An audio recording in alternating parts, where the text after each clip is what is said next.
Thus says the Lord God, O my people, I will open your graves and have you rise from them, and bring you back to the land of Israel. Then you shall know that I am the Lord, when I open your graves and have you rise from them, O my people. I will put my spirit in you that you may live, and I will settle you upon your land. Thus you shall know that I am the Lord. I have promised, and I will do it, says the Lord. Brothers and sisters, those who are in the flesh cannot please God, but you are not in the flesh. On the contrary, you are in the Spirit, if only the Spirit of God dwells in you. Whoever does not have the Spirit of Christ does not belong to him. But if Christ is in you, although the body is dead because of sin, the Spirit is alive because of righteousness.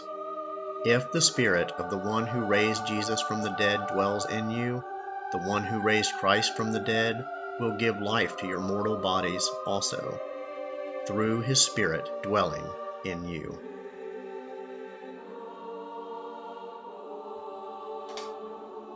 Now a man was ill, Lazarus from Bethany, the village of Mary and her sister Martha. Mary was the one who had anointed the Lord with perfumed oil and dried his feet with her hair.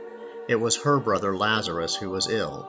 So the sisters sent word to him, saying, Master, the one you love is ill. When Jesus heard this, he said, This illness is not to end in death, but is for the glory of God, that the Son of God may be glorified through it. Now Jesus loved Martha and her sister and Lazarus. So when he heard that he was ill, he remained for 2 days in the place where he was. Then after this he said to his disciples, Let us go back to Judea. The disciples said to him, Rabbi, the Jews were just trying to stone you, and you want to go back there? Jesus answered, Are there not 12 hours in a day? If one walks during the day, he does not stumble, because he sees the light of this world. But if one walks at night, he stumbles, because the light is not in him. He said this, and then told them, Our friend Lazarus is asleep, but I am going to awaken him. So the disciples said to him, Master, if he is asleep, he will be saved. But Jesus was talking about his death, while they thought he meant ordinary sleep. So then Jesus said to them clearly, Lazarus has died, and I am glad for you that I was not there, that you may believe. Let us go to him. So Thomas, called Didymus, said to his fellow disciples, Let us also go to die with him. When Jesus arrived, he found that Lazarus had already been in the tomb for 4 days. Now Bethany was near Jerusalem, only about 2 miles away, and many of the Jews had come to Martha and Mary to comfort them about their brother. When Martha heard that Jesus was coming, she went to him, but Mary sat at home. Martha said to Jesus, Lord, if you had been here, my brother would not have died. But even now I know that whatever you ask of God, God will give you. Jesus said to her, Your brother will rise. Martha said to him, I know he will rise in the resurrection on the last day. Jesus told her, I am the resurrection and the life. Whoever believes in me, even if he dies, will live.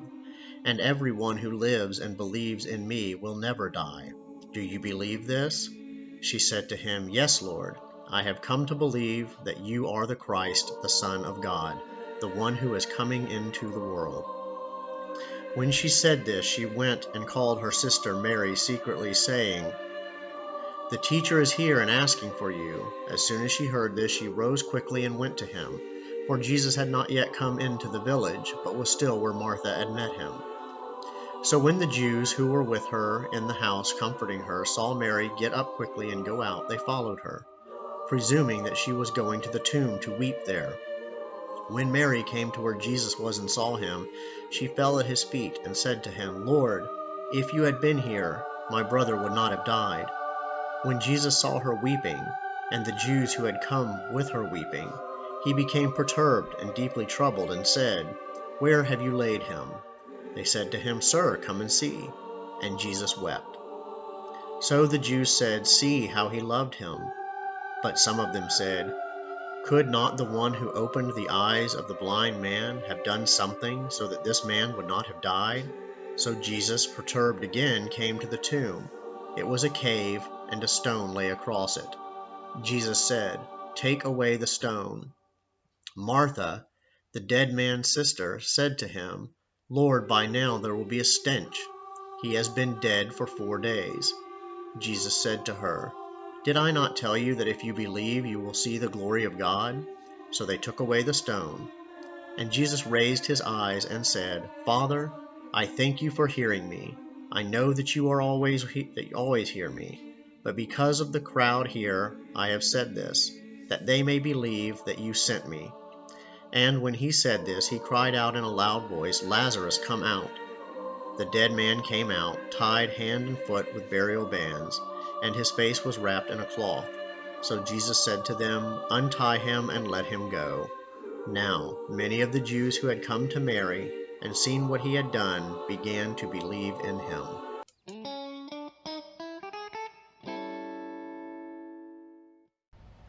Hey guys, so you just saw what my wife can do with video editing software. Now you get to see what I can do with her phone and 2 pieces of paper. So here we go.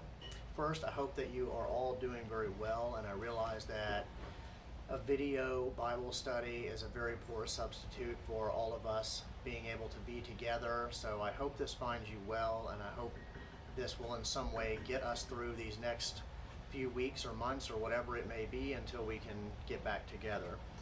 So you just heard the readings, and hopefully you didn't fast forward through them. Hopefully you actually sat and listened to the entire reading from John, which I think was 45 verses.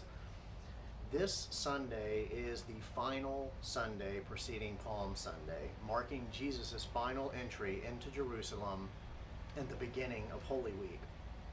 The relevance of Palm Sunday to his coming, 5th Sunday, is that prior to Jesus entering Jerusalem, he gives the final sign of his identity as the Christ.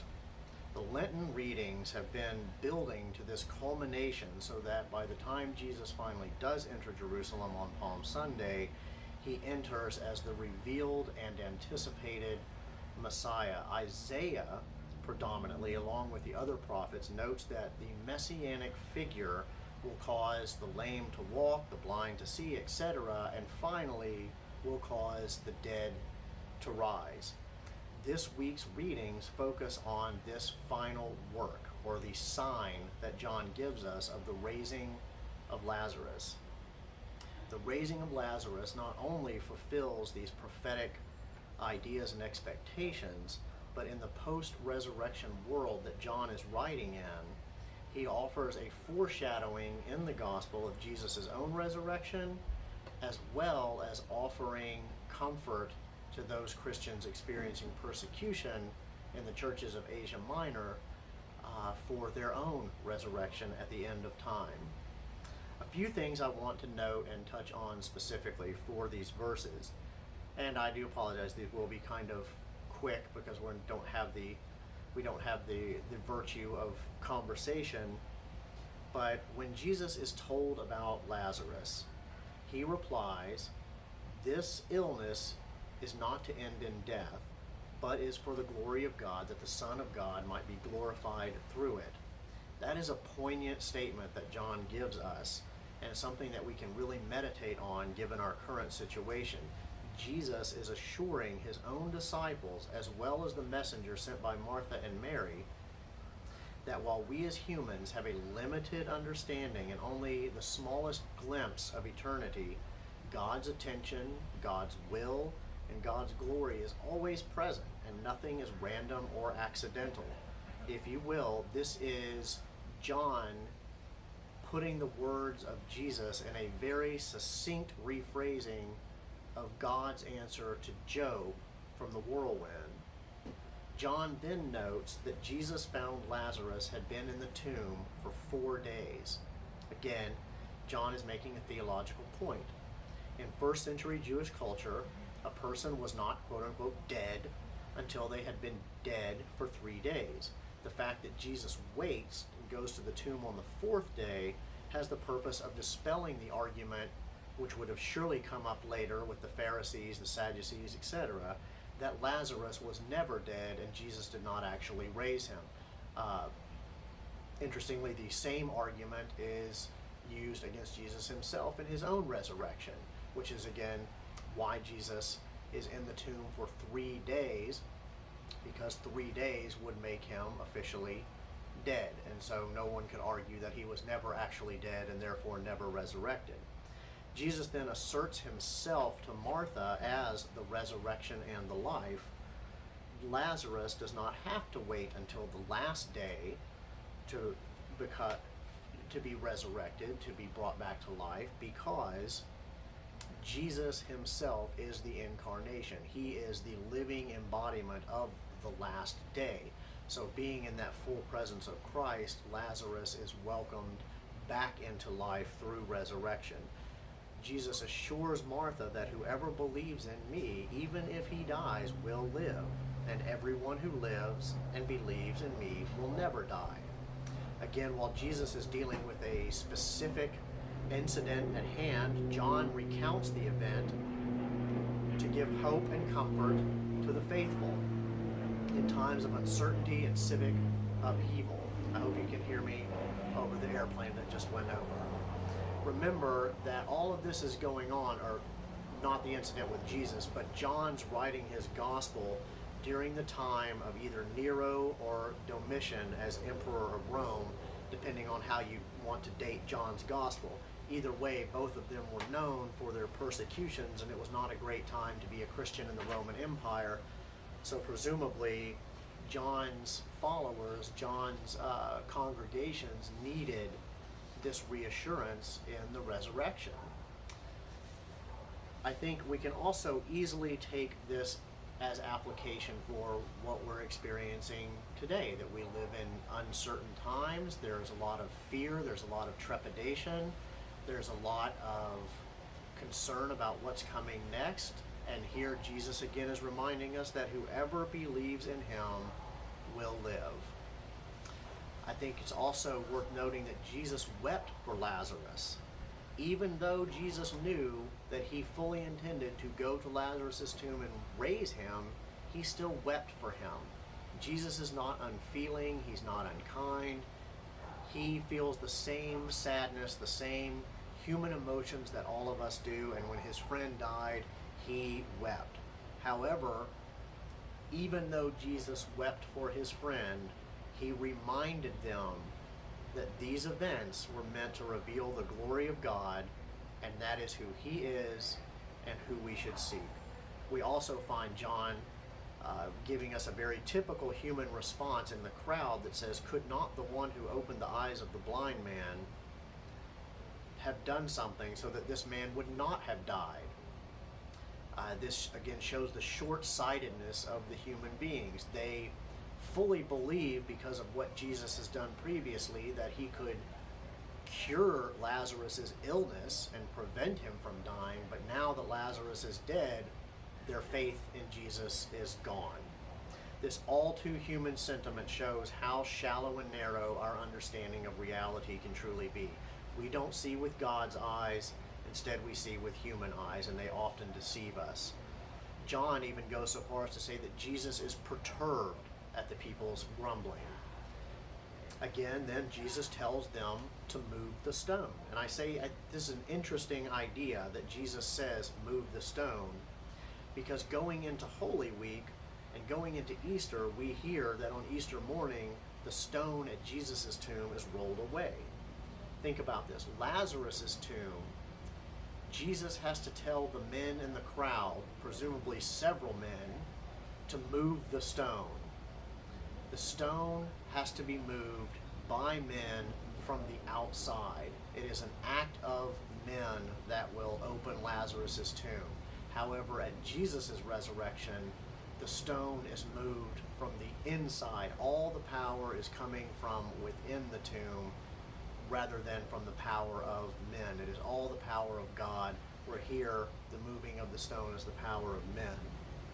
And then finally we see where Jesus says, "Lazarus, come from the tomb," and that being the culmination of this messianic ideal that the Jews had, that through the messianic figure, when he calls, even the dead will rise and follow him. This sentiment is again echoed by the Christian community. In Paul's letter to the Romans, Paul reminds them that we have to learn to see with the eyes of Christ, that we have to let go of our human understanding of things.